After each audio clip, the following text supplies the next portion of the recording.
Empezamos la disección de la cavidad abdominal. Vamos primero con la piel, los músculos y luego llegamos al peritoneo parietal.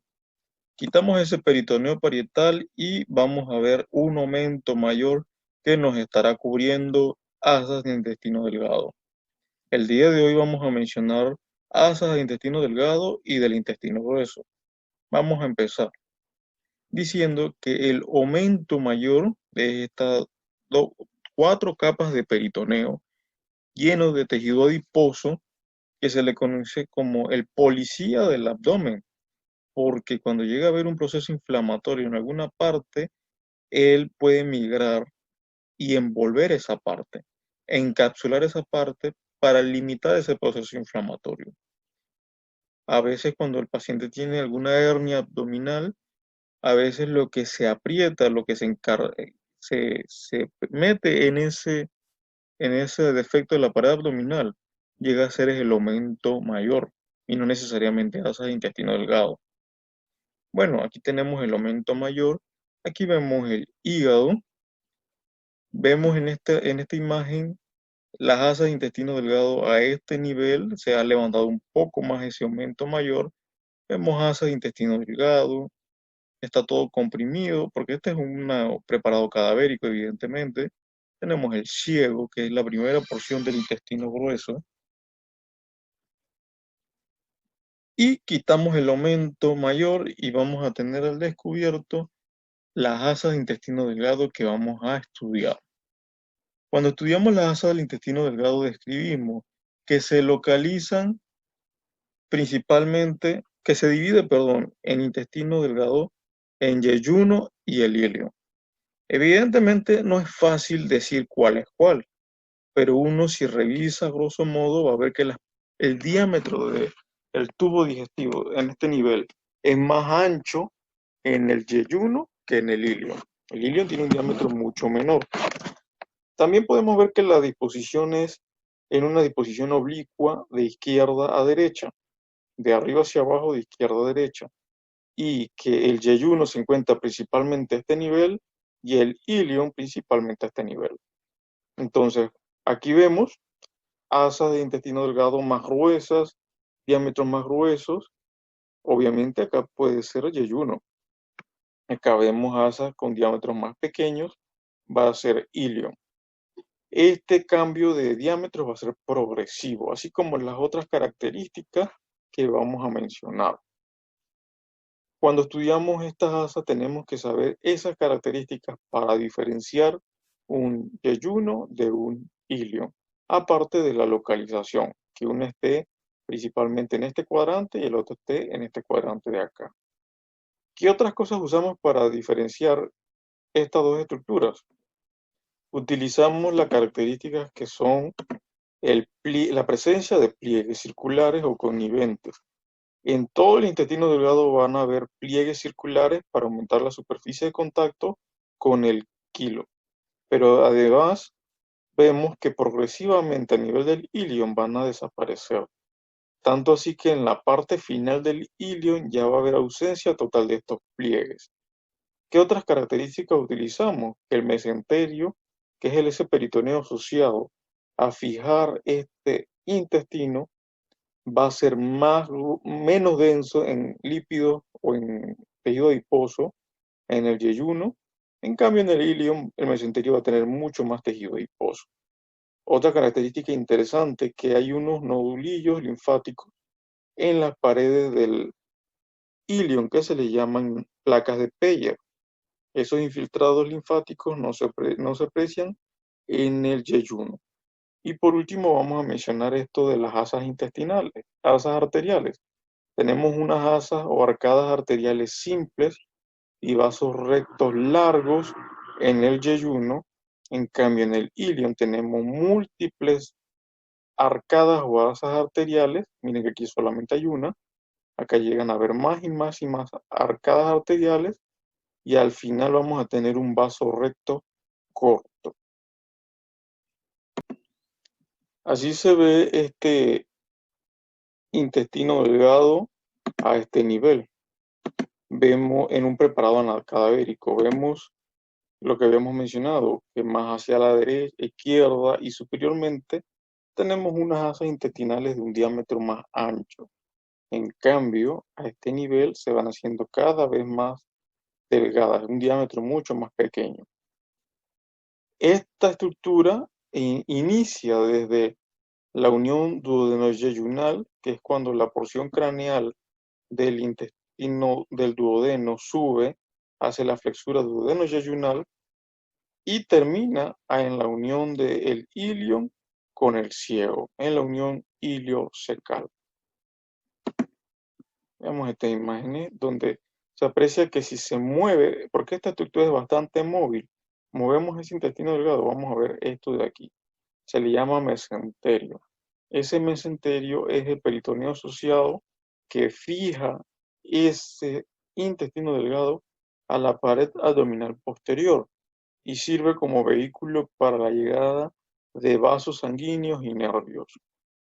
Aquí vemos, bueno, esta es una vista de, se va quitando el estómago, aquí quitamos, esto ya es mesocolon transverso, y aquí está fijando al colon transverso. Esto no es lo que queríamos ver, esto es lo que queríamos ver aquí.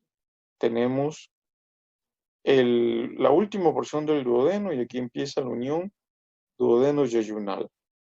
Tenemos acá esto más, un diámetro más ancho, después un diámetro más pequeño y aquí tenemos la unión iliocecal.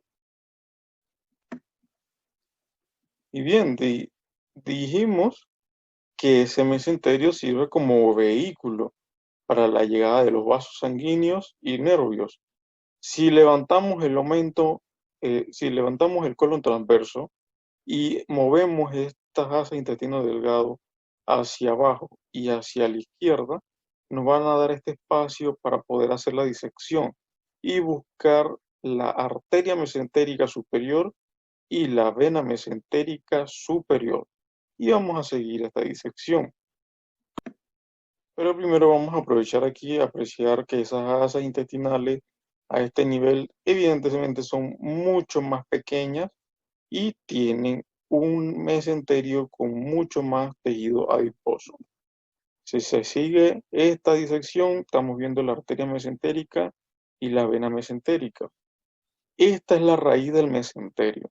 Aquí es donde viene esta estructura originándose que envuelve y fija a este intestino delgado. Si se sigue esta disección, vamos a llegar hasta los bordes de donde está el intestino delgado, intestino delgado y el intestino grueso. Vamos a ver cómo la mesentérica superior da ramas que suben e irrigan colon transverso, colon derecho, y hay ramas que se dirigen hacia yeyuno e ilio. Y bien, esa es la irrigación de las arterias mesentéricas. Aquí viene la arteria mesentérica y todos estos vasos le llamamos arterias yeyunales. A este nivel de acá se le llamarán arterias iliales. Y aquí nos dan esta rama que se llama arteria ileocólica. Esta primera vemos la vena y la arteria está acá atrás. Arteria ileocólica. Acá tendremos una arteria cólica derecha y acá tendremos una arteria cólica media.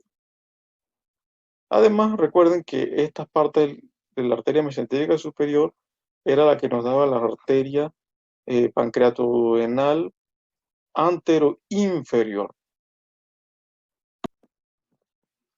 Acá vemos en la de la izquierda el ilion y en la derecha el yeyuno. Miren que las paredes del yeyuno son mucho más gruesas, en cambio el diámetro del ilion es más delgado. Su mesenterio tiene mucho más tejido adiposo. ¿Qué vemos aquí? Asas arteriales, se hace la disección de las arterias yeyunales saliendo de la mesentérica superior y vamos a ver que hacen una asa arterial simple, una única, y nos dan vasos rectos que son mucho más largos. En cambio, a la izquierda vemos cómo hay unas arcadas arteriales que van sumándose. Aquí se ve otra, acá se hace otra, no se ha terminado de disecar, evidentemente. múltiples arcadas arteriales y luego nos dan vasos rectos que son mucho más cortos. Esas son características que nos sirven para diferenciar yeyuno y el ilion. Aquí tenemos arteria cólica media, que es rama de la mesentérica superior, pero se dirige al colon transverso.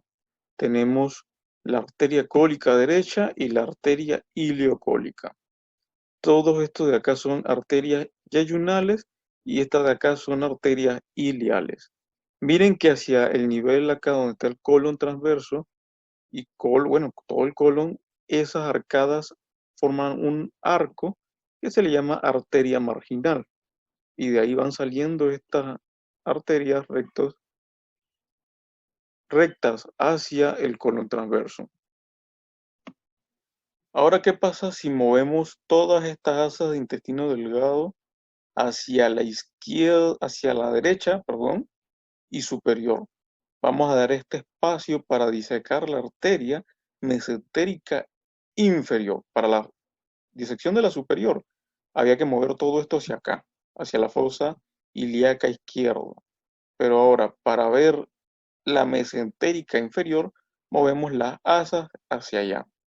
Y aquí se ven, siempre lo repito, asas con un diámetro más grueso, más ancho, asas con un diámetro más delgado, más compacto, yeyuno e ilion. Acá tenemos la arteria mesentérica inferior y las distintas ramas que vamos a estudiar.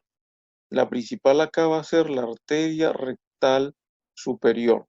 Tendremos arterias sigmoideas y tendremos la cólica izquierda, que no la estamos viendo aquí. Acá sí se ve mejor la cólica izquierda. La tenemos aquí que va ascendiendo. La arteria cólica izquierda, rama de la mesentérica inferior. Acá tenemos las ramas, las arterias sigmoideas y por último tendremos la arteria rectal superior. Usando la aplicación, el programa Adams, vemos la arteria mesentérica superior dando la arteria cólica media.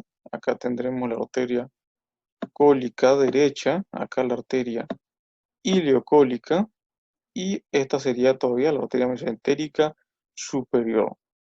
Recuerden que la arteria iliocólica nos va a dar una rama ileal, que es esta de acá, y una rama cólica. Además, acá a este nivel tendremos una arteria cecal anterior y una cecal posterior. No se ha terminado esta disección. Y vemos esta arteria que va pasando por acá, detrás del ilion, sería la arteria apendicular. Esa arteria también la podemos separar aquí, porque aquí tenemos el mesopéndice y se está dirigiendo hacia el apéndice vermiforme. Esta es la imagen de la arteria mesentérica superior. Asas arteriales simples, asas arteriales mucho más complejas. Vasos rectos largos a este nivel, vasos rectos mucho más cortos al nivel del ilion. Y comparando las dos estructuras tendríamos acá mesentérica superior, las ramas yeyunales e ileales, la cólica media, la cólica derecha, la iliocólica, la arteria pendicular, esta es la cecal posterior, miren que sale de aquí, pero se dirige hacia atrás. La cecal anterior, evidentemente, se dirige hacia adelante. Tenemos la mesentérica inferior a este nivel y tenemos su rama. La primera ya habíamos dicho que era la arteria cólica izquierda, que se dirige hacia arriba. Tenemos las arterias sigmoideas y tendremos al final acá, su parte terminal, la arteria rectal superior que se dirige hacia el recto. Luego de mencionar esto, vamos a hablar sobre el intestino grueso. En el intestino grueso lo importante es saber las características, describir características que nos diferencian el intestino grueso del intestino delgado. Entre esas características tenemos la presencia de austras, que son estas saculaciones, la presencia de las tenias, que son tres. Tenemos una tenia libre o tenia anterior a este nivel, tenemos una tenia aumental y tenemos una tenia mesocólica. Ahora la enseñamos. Si quitáramos el estómago, vamos a ver este mesocolon transverso. Él se fija en la tenia mesocólica. El aumento se va a insertar a este nivel, en la tenia aumental. Por eso a veces en la disección confunde y pareciera que el mesocolon tiene una relación íntima con el aumento mayor, pero realmente son estructuras distintas. Una que se viene del estómago hacia la tenia aumental y la otra viene de la pared posterior hacia la tenia mesocólica. Ese aumento cuando va a bajar, así se ve, este es el estómago, el hígado, se ve cómo cae y acá se ve cómo sube y se ve que se dirige hacia el colon transverso, que es este de aquí. Este, en cambio, es el mesocolon transverso y vemos que las inserciones no son iguales. Esta se dirige hacia aquí, a su respectiva tenia, y el aumento mayor se dirige hacia acá, hacia su respectiva tenia. Entre las características del intestino grueso tenemos esto de aquí. Las paredes, este intestino grueso va a tener apéndices epiploicos, que son unos sacos de peritoneo que están envolviendo tejido adiposo. Si vemos en esta imagen, estos apéndices epiploicos no son características del intestino delgado. Y bueno, todo este conjunto, aparte del diámetro mucho más ancho, son las características del intestino grueso con respecto al intestino delgado. Ese intestino grueso se divide en cuatro porciones. Tenemos el ciego, que está a este nivel, tenemos el ciego, tenemos el colon ascendente, que es retroperitoneal, tenemos el colon transverso, que es intraperitoneal, tenemos el colon descendente, que es retroperitoneal, y este de acá es el colon sigmoides, que es intraperitoneal. El transverso y el sigmoides, al ser intraperitoneales, van a tener mesocolon, nada más que el de acá se llama mesocolon transverso y el de acá será mesocolon sigmoides. Por eso estas estructuras tienen esa capacidad de moverse. Pero estas porciones de acá son retroperitoneales y están fijas. Si quitamos totalmente el intestino grueso, importante, veamos que el colon ascendente y el transverso nos dan una flexura. Este es el ángulo hepático del colon o flexura hepática del colon, o incluso le pueden llamar flexura cólica derecha, flexura cólica izquierda, la de acá. Esta, como está relacionada al vaso, se le llama flexura esplénica también. Si quitáramos todo esto, vamos a ver que el colon transverso, perdón, que el colon ascendente estaba cubierto de peritoneo en su cara anterior, pero la pared posterior no tenía peritoneo. Por eso decimos que estos órganos son retroperitoneales, al igual que el duodeno y que el páncreas. Donde se localiza el ciego, tenemos esta estructura tubular que va saliendo, que se le llama el apéndice vermiforme. Si lo levantamos, vemos que esas tenias confluyen en la base de esta apéndice secal o apéndice vermiforme. Miren, aquí la arteria secal posterior, acá está la arteria secal anterior. Acá está la unión esta del ilion con yeyuno. Con ilion, perdón, con ciego. Esta es la unión iliocecal. Esto tiene una manera de esfínter para que el contenido fecal no ingrese de nuevo al intestino delgado. Ahora miren esta continuación del ciego con el apéndice vermiforme. Ven que tiene una forma tubular. Normalmente uno escucha de cuadros de apendicitis en niños. Esos cuadros ocurren porque el niño tiene hipertrofia del tejido linfático que se encuentra en estas paredes y puede ocluir la luz de este tubo. Y al ocluirlo va a ocurrir edema, una hinchazón y al final puede haber pérdida de la circulación en este órgano y va a inflamarse y provocar el cuadro de apendicitis. En los adultos podemos tener casos de un fecalito, una piedra de contenido fecal que obstruya y va a haber problemas para ese tránsito, esa libre circulación del moco que debe haber aquí y va a ocurrir el mismo proceso de edema. e hinchazón, y al final tenemos el cuadro de apendicitis. Vamos a utilizar esta misma imagen para ver que el colon sigmoide, las tenias se van separando y se va formando una capa uniforme de esa capa muscular longitudinal, y tenemos el recto desde la porción sacra, toda va descendiendo siguiendo la curvatura de ese del sacro en un plano sagital, y en un plano frontal tiene una forma de S. Esto de aquí sería el recto. El recto tiene pliegues, por fuera se ven unas flexuras o pliegues. Tendremos dos a la izquierda y uno a la derecha. Estos pliegues se corresponden con las internos. Esas flexuras externas se continúan con unos pliegues internos. Que tendremos una flexura superior izquierda, tendremos un pliegue superior izquierdo. Tendremos una flexura acá afuera, media derecha, asimismo tendremos un pliegue rectal medio. Y lo mismo con el inferior. El izquierdo se corresponde con esta flexura inferior izquierda, dándonos este pliegue rectal inferior, que es izquierdo. Esto también se le llaman válvulas de Houston. Tenemos una superior, tendremos una media y tendremos una inferior. Esta estructura es el recto visto en la parte interna. Recuerden que la primera porción sería una porción sacra, y la segunda corresponde a la ampolla rectal inferior, la ampolla rectal, la cual cuando se dilata va a desencadenar el reflejo de la defecación con la relajación del esfínter anal interno. ¿Qué otras estructuras vemos? Cuando esta ampolla se va cerrando, se va estrechando, vamos a tener una línea que se dibuja por la punta de unas columnas. Ahí estamos diciendo que ya termina la ampolla y viene el conducto anal. Esas columnas se le llaman columnas anales. Entre las columnas hay unas valvas que se le llaman valvas anales, y la parte posterior de las valvas, más adentro, por decirlo así, son los senos anales. Vamos a verlo aquí. Esto sería una punta, esta sería la valva, y este espacio que hay acá atrás sería el seno anal.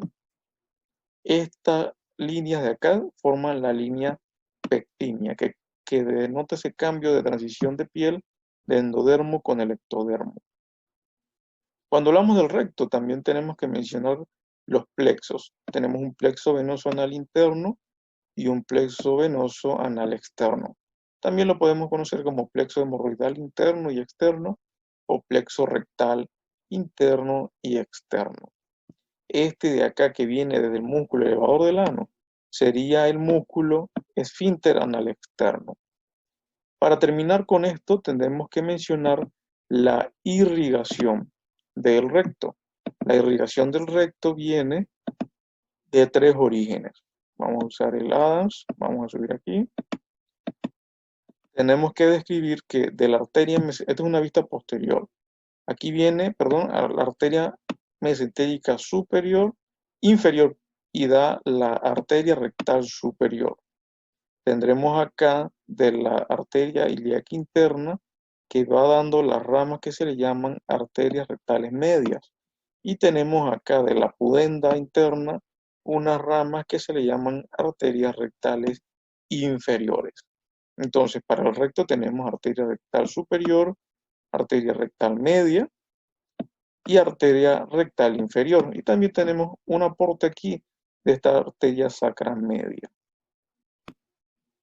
Ya para terminar, esto lo veremos en riñón, principalmente en riñón y uréteres, pero vamos a disecar la pared posterior. Quitamos los riñones y todo ese tejido adiposo y vamos a ver una fascia transversales, la quitamos y tendremos estos ramos de ese plexo lumbosacro.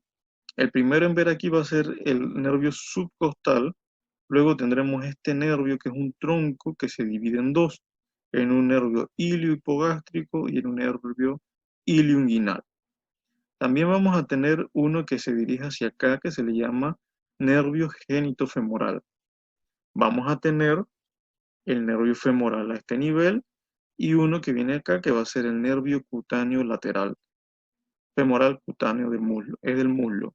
nervio cutáneo femoral lateral. Vamos a repetirlo nuevamente. Subcostal, ilio hipogástrico, ilio inguinal, cutáneo femoral lateral y nervio femoral. Con esta imagen podemos ver que acá en el psoas mayor sale el nervio genitofemoral, que sería este de aquí, genitofemoral. Vemos que el cutáneo femoral lateral pasa por encima del músculo ilíaco y se dirige hacia la parte lateral del muslo. Vemos que los nervios subcostal, ilio hipogástrico y ilio inguinal atraviesan el músculo transverso y entre el transverso y el oblicuo interno se dirigen hasta la parte anterior del abdomen, de la pared del abdomen. Este es el psoas menor y este es el tendón del psoas menor. Siguiendo esta disección tenemos acá el músculo cuadrado femoral, este de aquí. Y este sería el músculo transverso del abdomen.